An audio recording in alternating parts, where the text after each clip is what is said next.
Kupa su krastava sam brodivica. Dame i gospođe, ima li potrebe za uvodom? Zdrava hrana. Maramice rezervisane za relju X9. Sigurno se pitate zašto ih koriste.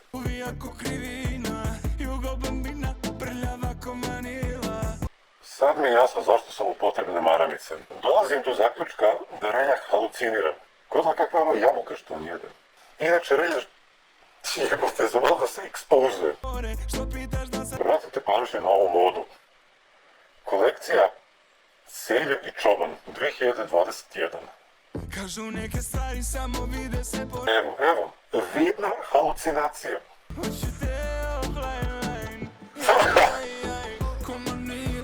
Ovo striptiz. Dobar mu je sad i nešto mi je pozna. Šalim se. Izlizala fora. Što vi čak i vred da se testiraju. Vidi ovo što kao gleda nokte ima rukavice.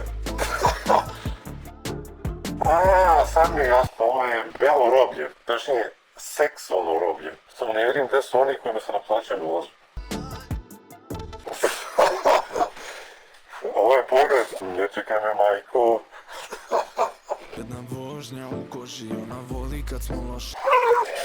Ljubiš kurvo usta.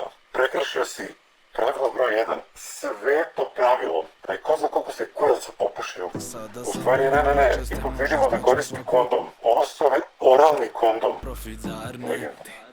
Evo ti sad. Ali ne mogu reći da ga nisam ja nikad prekršio. Što više dobijam popust zbog toga jer moj poljubac je kao dodir neba. Klasi mi srećno bebo, samo bye bye.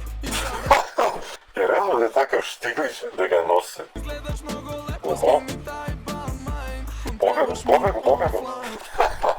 Do jaja. Ali pazi ovo način stvar. Kao ono s pogledom u fazonu. Oni ne znaju kako ja to i onda... Čak i ona gleda gde je legenda. Ja znam šta je ovo. Ne znam da li ste gledali film Barbarella, ali oni su kao u budućnosti, kad se jedu na drugačiji način, kao popiju neku pilulu i ovako se dodiruju rukama. Jer kao to je mnogo bolje nego ova naša klasična jemačina. Tako da sad mi je sve jasno. Evo ga, dolazi do koitusa. Jebote, kako režiram. Već kraj. Vremena ti kad se zabavljaš. Ovo je žensko režirala. Da li ona razmišljala isto poput mene kad je pravila ovo? Da li njen scenarij bio subliminaran, baš kak sam ga ja u stvari pročitao? Sad ne znam da li bi to pobjegao, opet među nje nije. Ne znam kako se ta napeta scena završila.